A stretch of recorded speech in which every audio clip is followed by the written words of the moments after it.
the costing for the QP portion. Yeah. So sorry. Wait, Okay. I suddenly got one question. Okay, it's okay. Yeah. Okay. I also forgot. Sorry. Okay.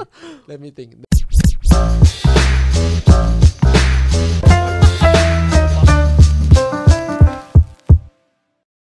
Right, so we are back with our So Far So Good Season 2. And I think if you have watched our So Far So Good season, you might have seen Jake before. So welcome, Jake, again to our PLB studio. Thank you for having me. Right, yes. and that time we were doing the episode talking about some of the roles of chartered surveying in Singapore, plus some of the things to look out for when renovating your place and things like that. More on interior. Yep. Right, and this time around, previously we were doing during the circuit breaker season, and that was over Zoom. So this time around, I'm very glad that you have spent your time here to travel to our office. Yeah, my pleasure. How's things after the circuit breaker and everything? I think after the whole CB period, things are picking up. In fact, now it's very, very intense. Right. Before coming, it was just back-to-back meetings, like yourself lah. So yeah. It's good. It's a happy problem. Yeah. But now it's really to prioritize and make sure the assurance and the timeline we can hand over on time. Yeah, things are positive. I think that's a good thing. Yeah, I've heard that after the circuit breaker in June 2020, the renovation industry is like exploding. Yes. And is it because Singaporeans now, during that last period, I mean, before now people can travel to cruise, but that time there's nowhere to go. So towards the end of the year, everybody's thinking about renovating their home, improving their lifestyle. Is that true? I think that contributes quite a fair bit. The whole work from home notion, I think, kicks in very strongly lah. So there were smaller projects to do, mini conversions, home improvements, study room conversion. And also because of the whole pent up frustration that I cannot do reno, cost is building high. So I think when it's released, they take it at a whole scale and do it big scale. So in fact, after the period, the amount of inquiries, genuine inquiries that come in, and the scale of the project just exponential. Very scary. So demand came from owners living in their existing home, doing minor upgrades, plus new homeowners, and especially when we've seen like so much activities and demand in the property market. So a lot of transactions are happening. Yes. Right. So I think it's very good for your business. Now, and today we don't want to talk about renovation. Today we want to talk about a very hot topic right now, because over the past year, especially in the third and fourth quarter, all the way up till now, first quarter, we have seen so much demand for landed homes. And we have a lot of sellers and buyers in the landed market.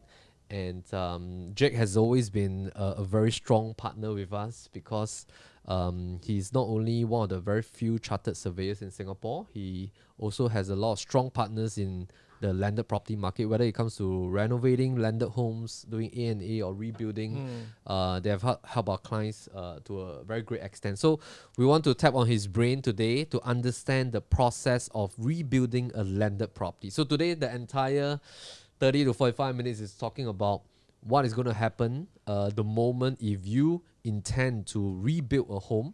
Let's say, for example, you spotted a landed home in the resale market, an old landed property. It can be a single story, 1.5 or 2 story, and you want to tear down and rebuild. What's going to be the whole process from start to finish? So we're going to tap on Jake's brain on that. Thank you. More than happy to share. Okay. So I think first and foremost, there is no one definite path, because no unit is the same, right? Whether is it single, double story, terrace, and so on and so forth. But I think by and large, the first step that you should do is have a as-built drawing. So which means the as-built drawing definition, it's the one that is directly purchased from authority, from BCA. So there were many example scenarios that somebody passed me the plan. I found this in the deep corner. It's hidden under my seller's cabinet. So and many sellers or even buyers will say that they are assured of an authentic floor plan. So that's when the challenge is, because without a current and as-built drawing, that means the real authentic one, there were very limited ways on how you can ascertain how much you can go. So unless the context here is that I want to tear down and rebuild. But if the context here is that, hey, I want to be fairly sure that whatever I'm looking at now is the baseline. Then, with today's compliant requirement, because all these years the compliance changes from plot ratio, from my building envelope control, my setback, my sewer, and so on and so forth. There's so many things. So the first thing is to get a proper as-built drawing through the seller, or maybe through the agent's help, authorize them and purchase the floor plan. That's the first step. Yeah. After you have the floor plan, at least you're assured that what you see on ground and what you see on paper, usually there will be a difference. Because landed property is a very scarce item in Singapore. So most landowners will try to maximize what they have. Yeah. So when you see the floor plan, when you have the as-built, the next person you should speak to is the QP. In our terminology, QP is either the two parties that's regarded as the architect or the engineer. So these are the two folks. That's also the reason why our parents always ask us to study hard to become an architect or engineer. Because in the build industry under Singapore, the only two parties they will recognize under the law is either an engineer or an architect. And of course, they must be properly certified under the PE board, under the board of architects. Yeah. So the architects, they will then evaluate the floor plan based on today's prevailing rules, and they superimpose. Then you can advise, say, Jake, Melvin, this is the plot of land. What is your end objective? Do you want to maximize the room? You want to introduce a lift? You want to be universal design friendly? You want to have a ramp? You want to have swimming pool? And all your parameters. So then they will fit all this in. Yeah. So what the market is doing there now is that there are some black sheep out there. They just take the floor plan, and based on what they think they know, they superimpose. That's when the challenge is, because there may be some overarching requirements. For example, there could be some flight path control. There could be some sewer protection line. Examples like that you cannot do what you want to. So I think the best approach is that have a very clear, original, authentic floor plan. Speak to a QP, authorized QP. Be very clear your requirements are. Yeah. Then have the QP on board. There's always this saying that if you pay peanut, you get monkeys. Yeah. So I think it's more true for the world of renovation, construction, and the world of architects and engineers. So because these folks are professional, to get their cert, they need minimum 10 years in the market, in the trade. So you got to fairly commensurate them, pay them. Then they will work to your requirements, develop a base plan. Then with the base plan, then it's appropriate for the builder to come in to do the costing. So the interesting thing is that it's like almost like a multi-pronged approach. Architect will be very good in compliance, setback, plot ratio, building envelope control. An engineer will be very, very good in building the structural safety, the loading, the rebars, and so on and so forth. Then the builder will be based on these two inputs to come up with a cost. Yeah. So you realize that all three parties play a role, and more often than not, end users or buyers usually say, actually, I only have this budget. Then you speak to an interior designer. Then you expect the interior designer to design things. So it might be a bit wrong. So the first approach should be really speak to a architect, speak to a building surveyor to see if there's any inherent issues, purchase the plan, then start developing it. Yeah. So that is what you have on your hands already. The next thing is that assuming all these stars are aligned, you have your floor plan ready, your builder is on board, your architect is on board, then next stage is to be prepared. Things don't happen overnight. Meaning, authorities like URA, BCA, they are a regulatory body. So need to ensure that compliance is met. Safety, setback, your nuisance, and so on and so forth. So be expecting the submission usually is in the range from 3 to 6 months. But if you're talking really a A&A approach, I think 3 months each should be fair. Once the submission is done, the other thing that you should take note is that there is this safe work measure now, the COVID impact. So URA, BCA especially is super strict now that we have to ensure that your safe work measure distance, you declare your manpower, and you basically have a very good record on all this. So all this compliance actually eat up a bit of time. And also the COVID response plan requires you that typically for landed folks, builders, contractors like to work 7 days a week to rush the job. But because of COVID response, they actually say, by law, every week you're mandated to rest one day, Right. and it's stipulated. Right. Yeah. So when it comes to putting all your resources, obviously if things are truncated, you can't go as efficient. Yeah. So Jake, before Yes. we move on, regarding the rebuild process, let's come back to maybe the phase that usually a buyer, before they even put on the check, right. a practical approach on the ground.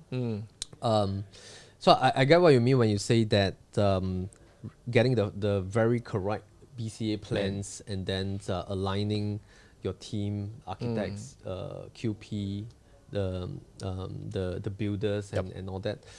Okay, so on a practical level, let's say for example, because especially when market is very hot, Right. yeah, sometimes buyers, they want to take advantage of the opportunity. They don't want to do a over kind of extend in getting too many experts down, because they are afraid that by the time they make arrangement for a soil test, they make arrangement for a chartered surveyor like yourself, they make arrangement for the architect to come down, the property is sold already. Yep. Yeah. Yep. And what will be a very practical amount of due diligence check that a buyer on the ground should do to ensure that there are no horror stories after that? Because I have one client that shared me before. One of his friend, after buying the landed property for the purpose of doing a rebuild, and the friend thought that actually an extension on the front part could be done.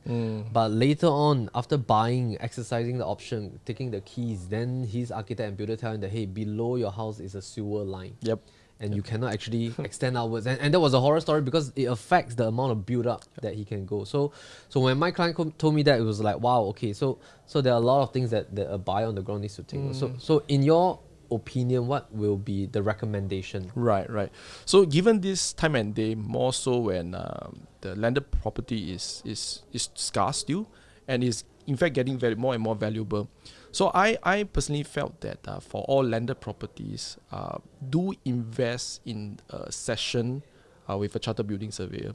Not really blowing my horns on this, but a case where, because all the hard-earned money on a real estate that is going to appreciate even more over time, it is good to have a building surveyor to come in to do the first round visual inspection before Visual. before walkthrough. Yes, before all the fancy machines all come in, because the very fact that the building surveyor is being accredited, is being chartered, is a case where he needs to basically walk through the whole renovation process from flat ground to a built out.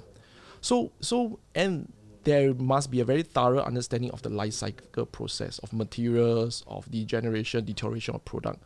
So if there is a chance for a building surveyor to come in to walk through, we always joke that there's a bit of an infrared function down there, where you can possibly see certain things that folks missed out. Right. And these things that are not obvious to our naked eye. Yes, right? yes. And things they will be particularly sensitive for builders and for chartered surveyors. Best is that both of them are combined. What are some of the things that you have? Yeah. Or interesting or horror things that you have seen before? Right. I think a lot of folks will be thinking, wow, if I have very nice marble, it will be fantastic. Yeah. I will have very nice natural stone, quartz, marble, and the lights, they are always good. But sometimes if we are very careful on how we look at things, marble is good, yeah, but stained marble cannot restore to its original look. Yeah. So that is always the challenge. Folks will be saying, I like this marble, and there are some stains down there. I'm pretty sure that over time this will be solved. But the problem is that when marbles are being stained in a very stubborn manner or prolonged manner, the stains are literally stuck within the stones, and we can't have that. And how about if the buyer is already having that set mindset that definitely I want to tear down? Okay. Yeah. Okay. So this is again another one of our encounters with a client. Same thing. Fantastic. Gotten the eye from advice from a lot of folks in the market. Said this is a fantastic land, corner terrace. We wanted to do. In fact, I think it's not correct. It's a semi-D, beautiful area by the side. Intending to extend and do up a rear and side extension for the building, increase in GFA. And beautiful. And near there is actually what we call natural vegetation, a slight hill and all those. But we just think that, wow, this can be beautified as a landscape setup. We were not involved in the case in day one, but subsequently, when the land was purchased, a good portion behind was set as the sewer protection, the PUB sewer line protection. So the plan was that PUB has a certain setback, that this is going to be the future area to support the enlarged rainwater channel. Yeah, so technically, like very similar to yours, they can't even do that. And it became, the resultant effect is that the land plot is a big piece of land, but the building envelope become very slim and sexy. So it doesn't proportionate. It's a very narrow house. Very narrow house. Yeah. It doesn't make sense to rebuild. Exactly. So I think the key is that, okay, firstly on visual, what are the potential effects onto making something good and livable? And then the next thing is the architect's involvement on a very high level. So avoid the cookie cutter approach where, you have a very nice footprint, you just think that this thing can work. It doesn't work that way. So I really want to caution and just advise to think about it. Have a building surveyor as well as a architect. Best is that these folks are come together, do a walkthrough. Exactly. Give a certain level of assurance. Yes. And then before you put on the check. Yes. Okay, great. Let's move on to after you put on the check. Okay, so after you put on the check, you exercise the option, you get the keys after completion. Usually, the planning phase, the sit-down phase with the architect, with the builder, who manages the project? Right. So depending on the setup, right, there will be some folks will be saying that I will independently appoint my QPs. Then the QPs will hold a beauty contest through a tender. Interested parties come and bid, right? In that manner, folks will be thinking, well, I'm assured of the cheapest price, and my QPs, my quantity surveyors, my engineers, my architects will supervise the main contractor. So that's one path, the beauty contest. The other path is what we call the design and build. So client will meet with one team, and this team basically discuss the building portion, the development portion, as well as the submission portion. Yeah. So we noticed that the trend nowadays, the design and build is getting more and more upscale, more and more receptive. Because I think homeowners and buyers, they also realize that time is of the essence. They really don't have a lot of time to conduct 3 interviews, spend time. So obviously the first method will assure you of maybe a better competitive price, but it will definitely take longer because you need to take 4 quotes, 3 quotes for evaluation. Yeah. So again, I think the process here is that definitely a qualified person, the architect, is on board with you, and best, the person fronting, interfacing with the client is a builder himself. That's the best. Of course, we are asking a lot in this situation because the builder, as I explained earlier, the builder has a sensitivity of pricing. Architects are aesthetics engines, so they will turn out things to be functional, form and function. They always want to fulfill that. Engineers have to fulfill the safety. So safety-wise, you cannot compromise. But if you want to fulfill something that is very strong, something that's functional, something that is even prettier, like a showroom. So if you check all the lists, sometimes the cost can go overscale. Yeah. So the best way is that in terms of buildability, the builder come in to understand what you want, normalize it, understand it, disseminate to the architects, to the engineers. Then they streamline a product that can fulfill all the checklists, yet at a slightly affordable price. So what you're saying is this the design and build process? Yes, it and is. The design and build process, the main person that is in charge of the project would be the builder. Yes. And the builder works with the architect, disseminate the information. That's right. So the builder is the main person that that's right. You as the owner talks to. Correct. I see. Correct. And you felt that in today's day and age, this is the most cost efficient and project efficient. Totally. Because folks, buyers are getting more and more sophisticated. Yeah. When you talk about pricing, one Google, you can have all the pricing out. So sometimes it's not just on price per se, it's on the integration with the subsequent requirements, the safety, the compliance, and the buildability. So more and more, I think the builder role is taking in precedence, is getting more and more important. And interestingly, we get feedback from our architect counterparts, our partners. Their preference is for the builders to interface more and more with the clients. Yeah, because I think the common question is that if I design this way, what is the cost impact? And then the information has to float back to the builder. Hey, builder, if I change this, how much does it cost? So more and more, I think builders are coming up to be the lead for the project job. Manager. Correct, the lead for the job. And I think that's definitely a more efficient manner. And this process, the first process after, let's say I get the keys, usually the planning phase, for example, if let's say I'm the buyer, now I own the old landed, I want to rebuild, and I'm a decisive person, for example. Right. Okay, good. How long typically would that take, that phase? I think you need to factor about 6 to 8 weeks for that. Right. Yeah, just for the ding dong dong. Yeah, because I think firstly, I think the first couple of weeks is really to understand the baseline. Requirements, how many bedrooms. Exactly. And also all the stakeholders' involvement. So from the child to the parents to the grandparents, for even the dogs, sometimes the dogs. The lifestyle. So this takes a lot of refinement. So usually at that stage, right, something of this thing will be a mood board that comes in, a design brief will come in, and that's when the builder then will have to check in all these things. Together with that, we develop something of your mood board. That means basically a 10-15 slide. The 3D and... The 3D, the visual inspiration of agak, if this is what you want, then we move on. Okay. Yep. That's about 2 months. Correct. And after, for example, let's say if I decide to confirm it, and then say, okay, let's go ahead, put a deposit down and everything is done. What is the next phase? Would that be submission and all? Yes.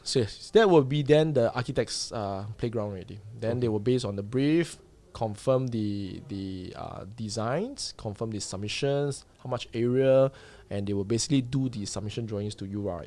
Yeah. So the minute they submit a URA, they will be, for simplicity, they will have a account number or a project number.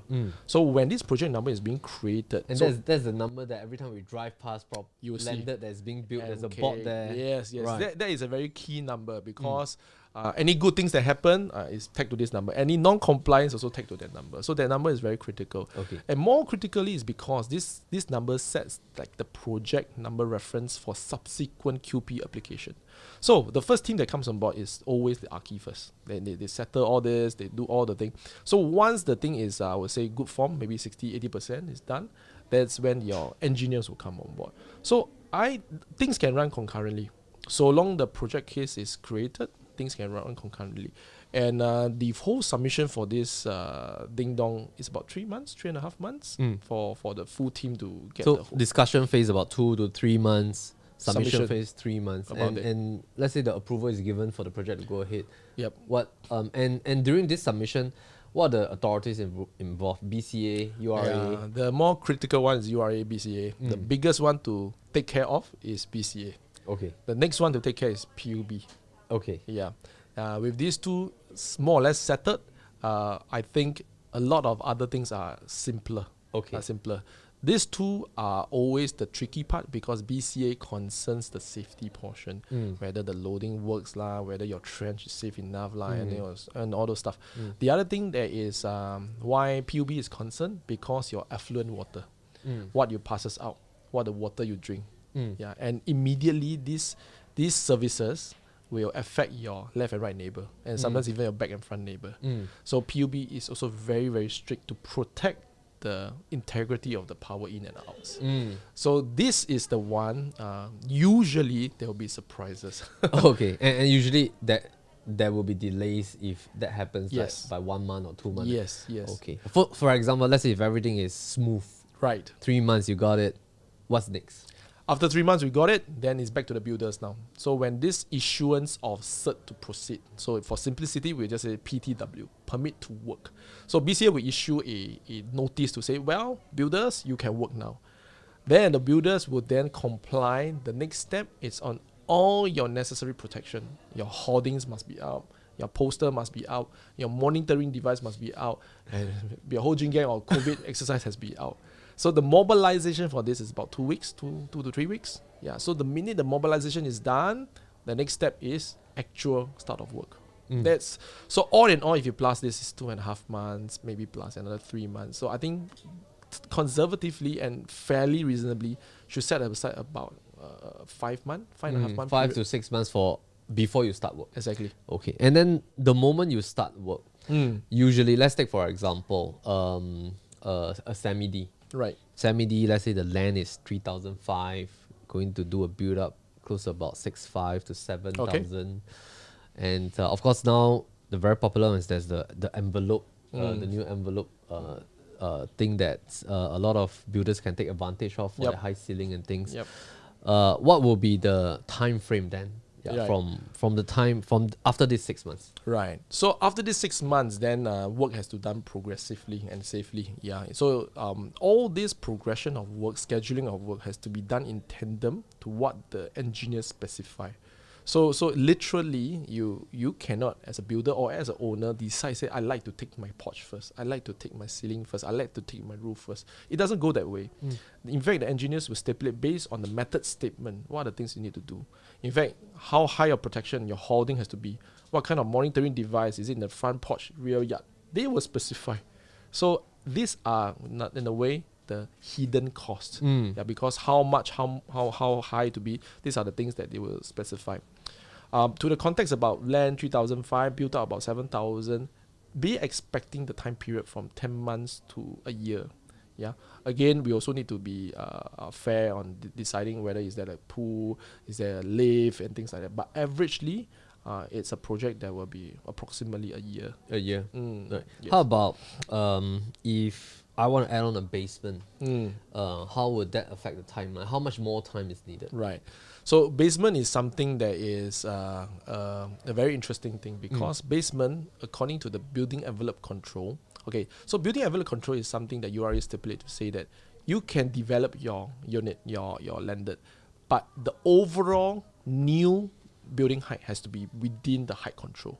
So you can have a 1-story 12-meter building, or you can have 3-4 meters story to be limited under the 12. So it really depends how the architect and the user and the builders, as well as the user owner thinking. So this is complying to your building envelope as well as pro ratio. So the thing about basement is that this is exempted. So this area is exempted. So from ground to below is not counted into that 12 meters. It's not counted. So in a way, very smart and very quick people say, hey, I can maximize what I go below. But so on paper, it makes total sense. Yeah, but if on budget wise, you wear the builder wise, you wear the civil engineer hat, it's a big challenge because the rule of norm, anything that goes substructure, that means go below, right? Every floor you go, it is 2 times the cost you go on top. Yes. So example, if I go to build one more mezzanine, is 200,000 example.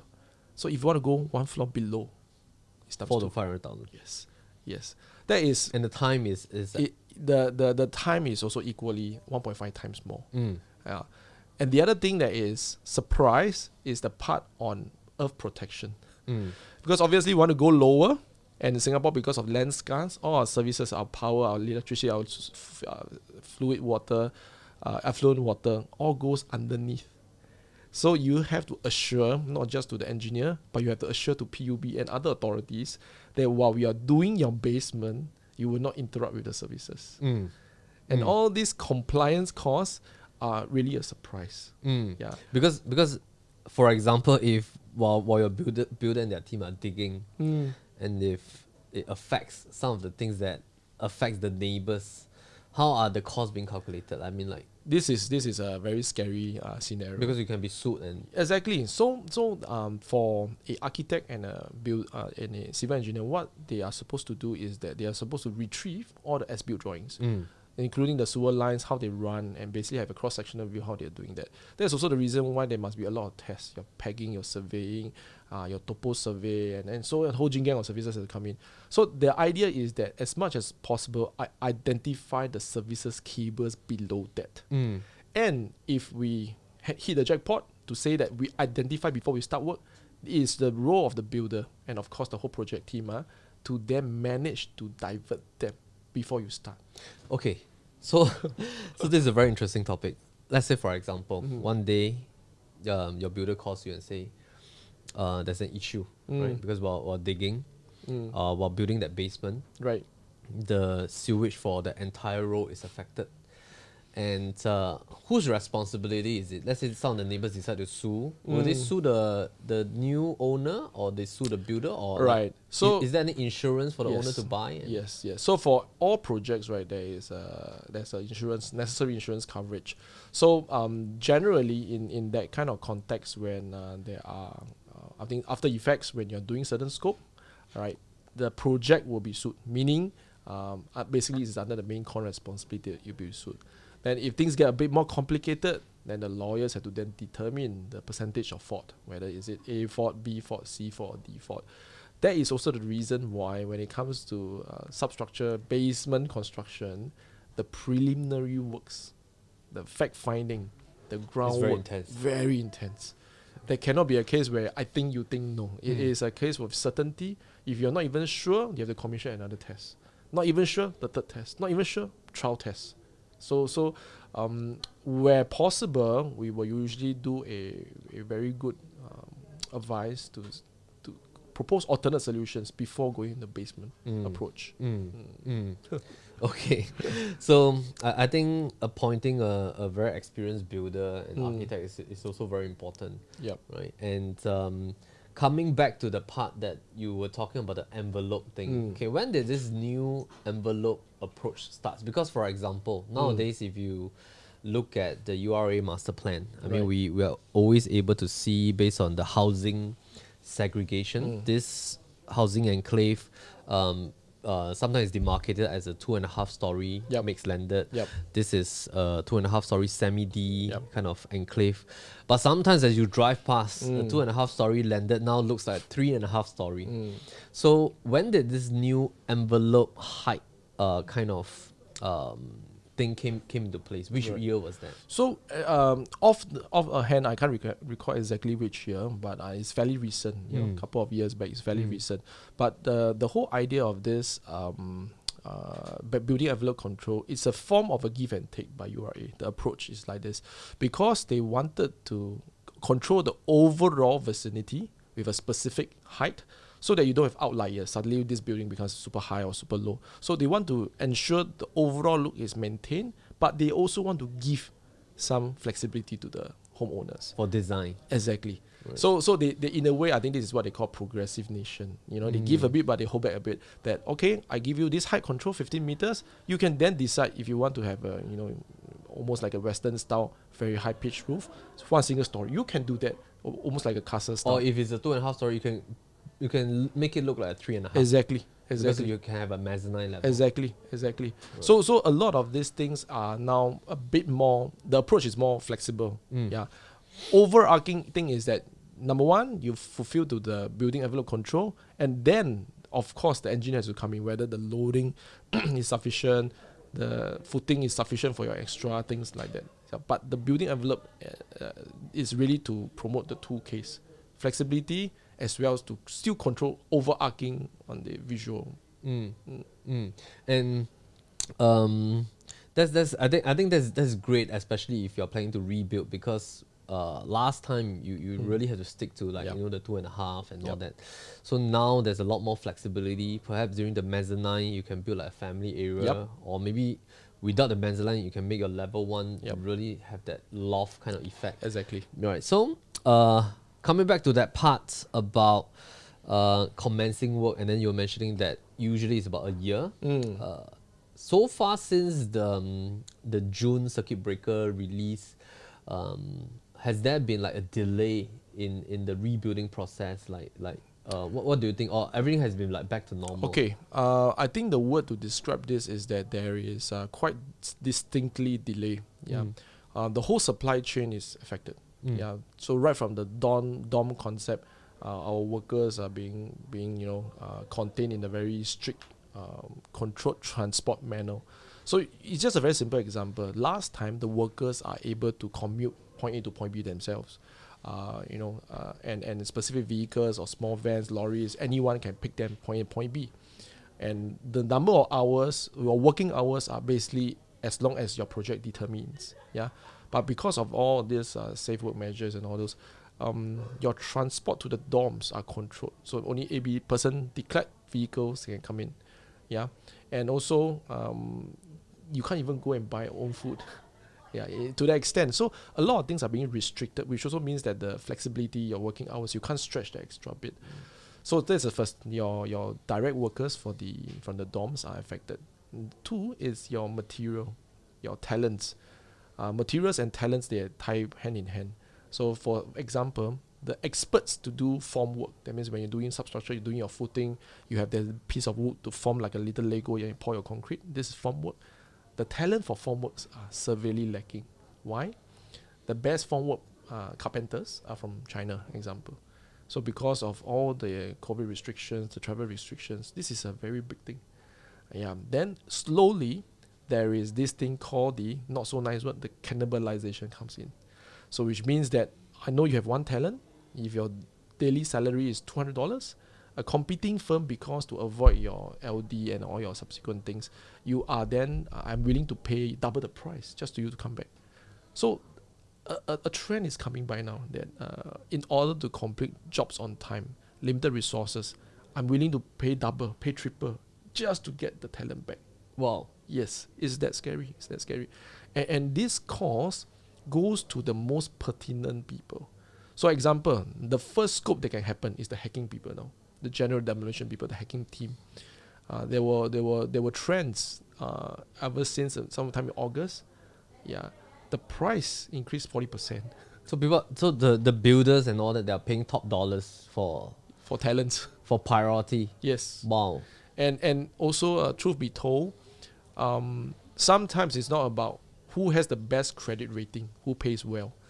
Now is who paid the first. Yeah. So. And of course, this additional costs are being passed on to...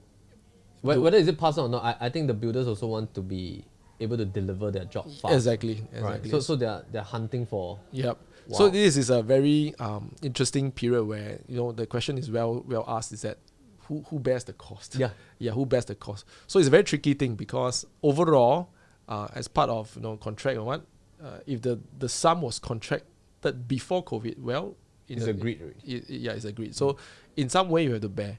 Again, most clients and homeowners are understanding now because of the whole global thing. So I would say that they are helped to defray the cost, to it. But I think the bulk of it, the main contractor has to bear somehow. Yeah. So I think this is the situation. It's cannibalization.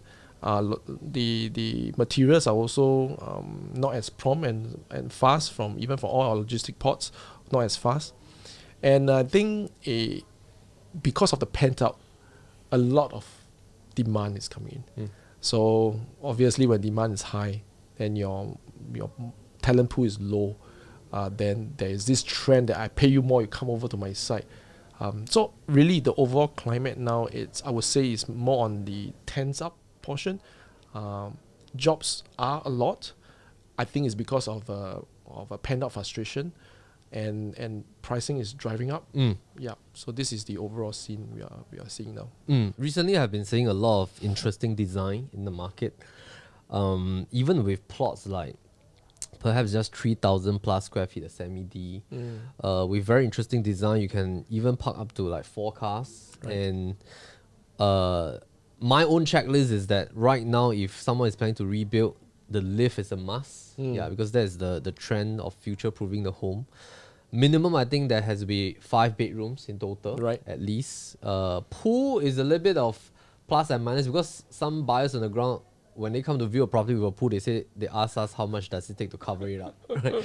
Then some people come, they ask us how much does it to build a pool. And but I think the core is that at least a 5 bedroom, at least a lift, plus if the more cars you can park, the better it is. So coming to building like this new build, right? What are some of the core reasons after that 12 months, after my submission and my planning phase of 6 months and then 12 months that my builder architect has estimated for me? What are some of the core reasons that my property cannot reach its TOP? So this is a part back to some horror stories. Okay, so this will relate back to back to the engineers and architects, I would say involvement and expertise. For a very thorough and full compliant project, there were a lot of very key attributes. So just a couple of examples is that lightning protection. So this has been the recent 3-5 years a very big topic because lightning is something we can't see, and lightning protection when it has to be done well, it has to be done day one. So meaning when you cast the concrete, when you embed it within the cement and so on and so forth, there are a lot of compliance inside. So one I don't say popular, but one observation is that why you can't get your TOP is that you don't comply to your specific lightning protection. So lightning protection will go all the way to the highest point of your building.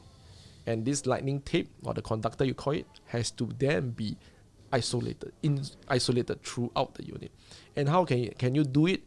And because day one, we have to lay some sort of lightning tape. And they're only testing at the end of the day. So during the whole rebuild process, there could be, mishandling. There could be someone not doing the job well. It could be just a lousy day that they can't just get the readings. So one very common situation is the lightning protection. You're not able to get it. The other thing is also interesting is on the power provision.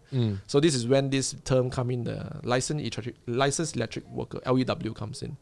So basically for any new build, rebuild, A&A, when it comes to having a new meter board, a LEW has to come in to basically every single point. You have a songpa, you have a stamp, you have to sign on to make sure it's safe.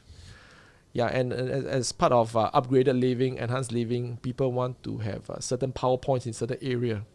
For example, in my powder room, in my toilets, I want to have my hairdryer, I want to have specific thing, I want to buy certain items from Amazon and things like that. So it's a very common situation again that while we are doing all our standard electrical works, we forget the compliance. Then maybe who so and so owner decide to have a power point in the toilet. So though we think that it's no big deal, right? But when it comes to certifying and all this, it may warrant this qualification. A failure TOB.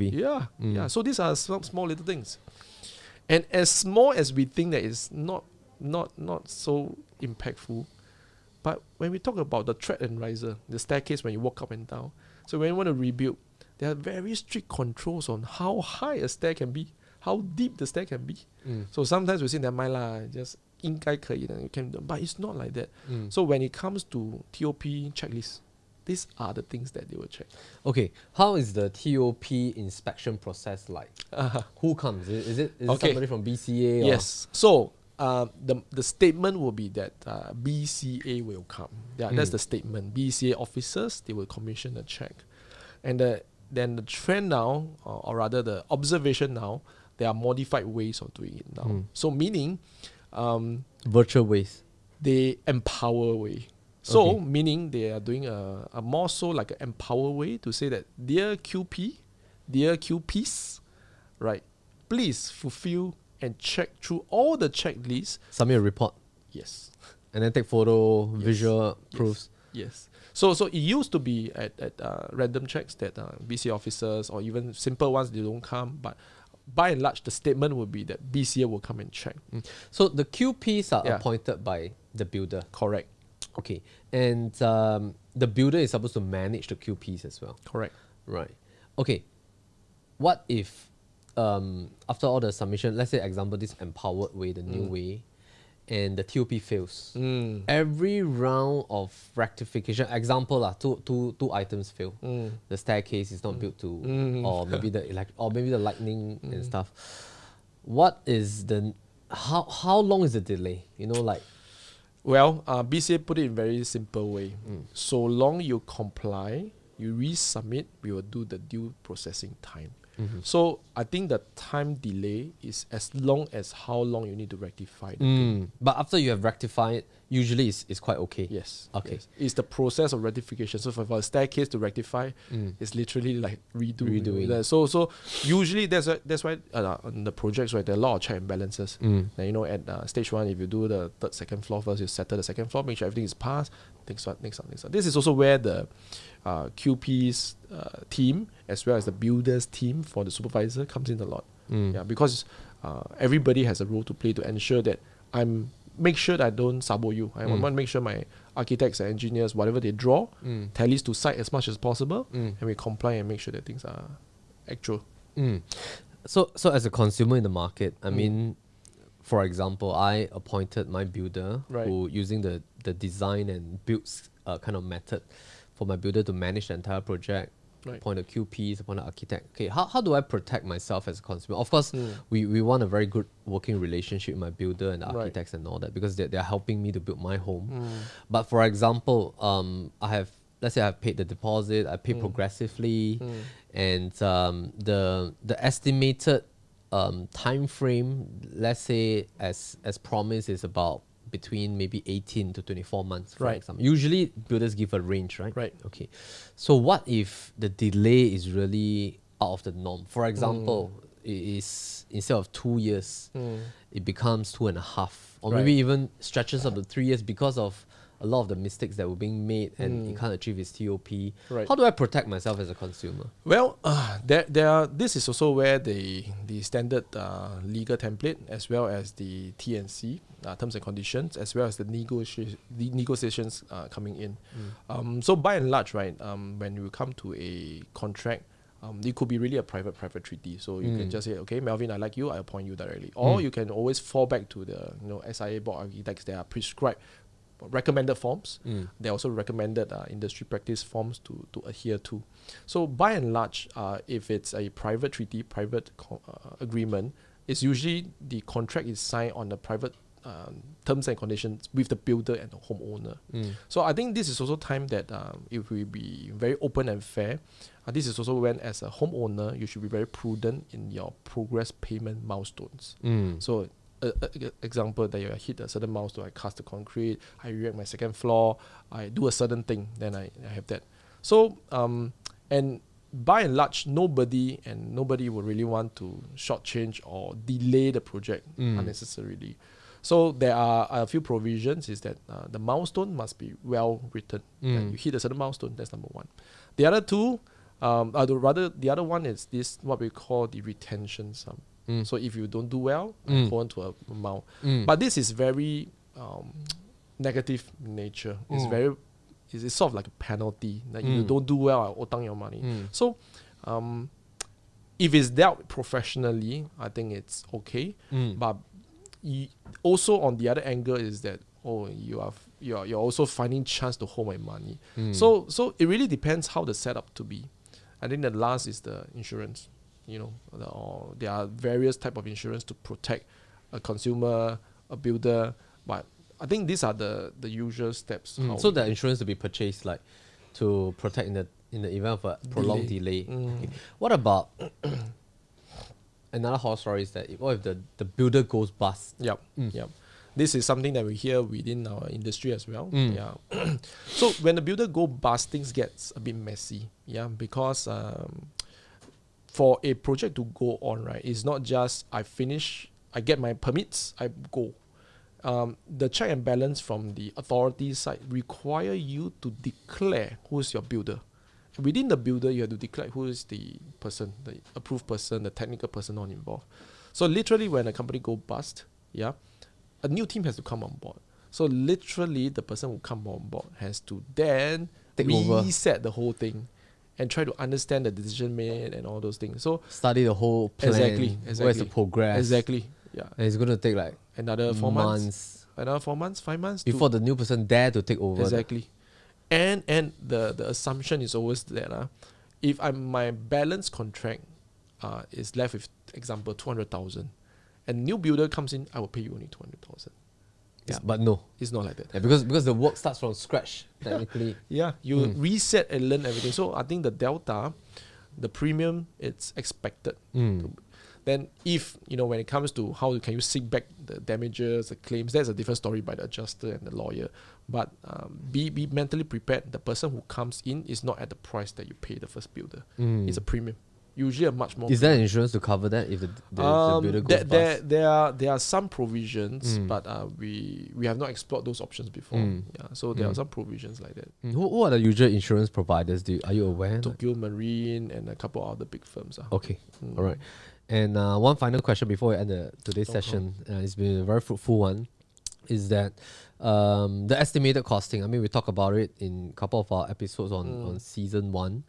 I mean, usually we after working with a few builders and all that, the rough estimation is, of course, for good, normal, solid in the market kind of materials, we can give an estimation of about $300 per square foot based on the build up. So let's say if you are going for 6,000, that'll be about 1.8. Does that include all the submission fees, and what are some other fees that's out of this generic $300 per square foot calculation? Right. Yeah. So the $300 per square feet, it's a reasonable, I would say a reasonable approach for interior rebuilding all your structural costs and all those.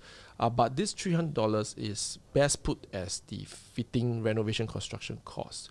The QP costs are not bundled together. They are usually out of it. So the QP costs will involve the qualified person.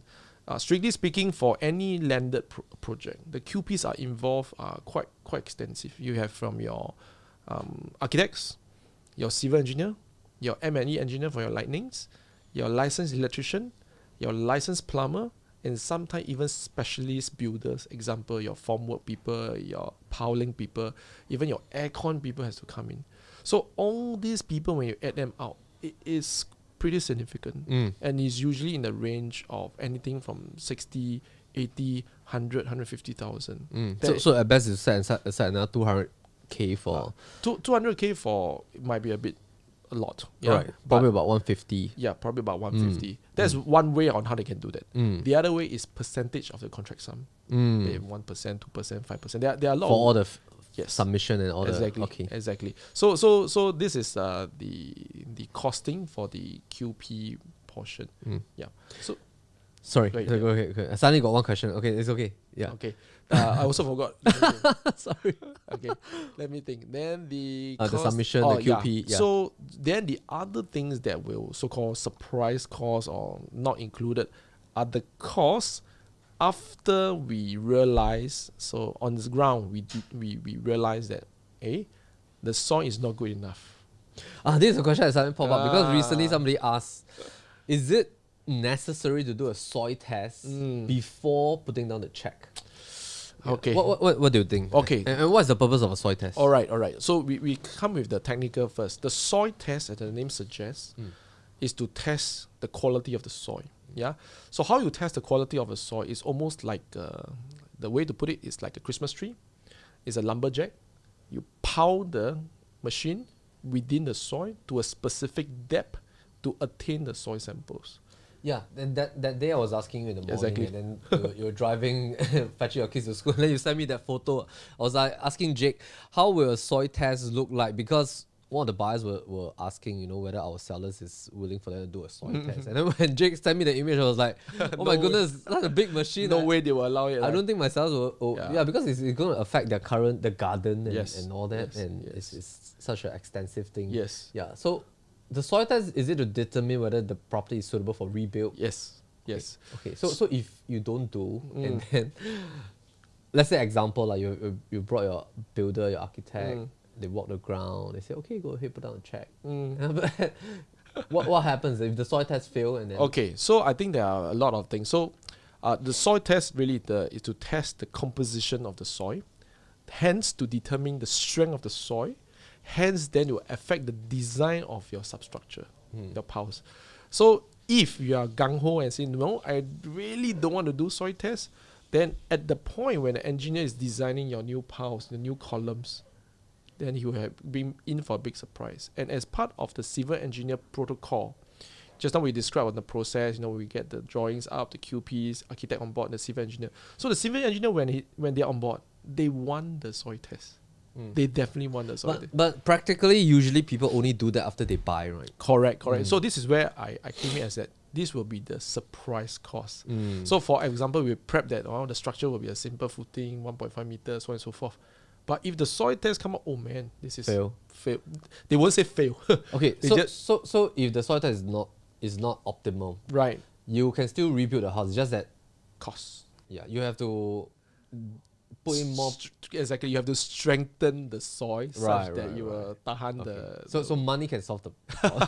In a way, yes. Okay. Yeah. So Yeah, because really it's not practical, and I don't think any sellers will want to do be that. done. And it's a very noisy and a very, I would say, industrial feel because Yeah. they are powered by diesel, so they'll be bang, bang, bang, and it's smelly. Then basically your garden will have one fat hole down there. Yeah. Yeah. So And the sellers will be thinking, after you do a soil test, what if you don't want to buy? exactly. Right, Yeah. yeah. That it gives a bad signal also lah. Yeah. Yeah. Yeah. Great. It's been awesome having you back in So Far So Good season 2, and I'm very happy to kickstart this episode 1 of So Far So Good with Jake again in this season 2 episode, and we are going to talk a lot more about landed properties and a lot more about some of the things that really, if you want to buy a landed property, what are the things you need to take note. And once again, Jake is not just a chartered surveyor, he's also a lecturer and a teacher at the BCA Academy, right? Imparting his knowledge to the next generation.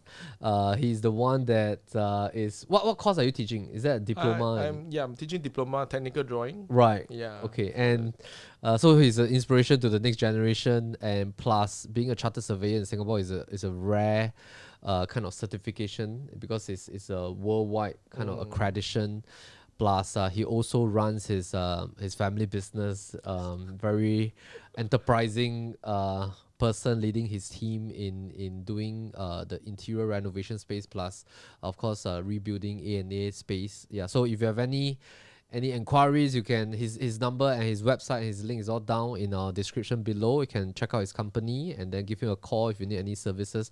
He also is a big fan of us and our clients, and every time when we have landed clients that wants to have a bit more assurance, he does have a professional service that does a walkthrough with our buyers on the ground.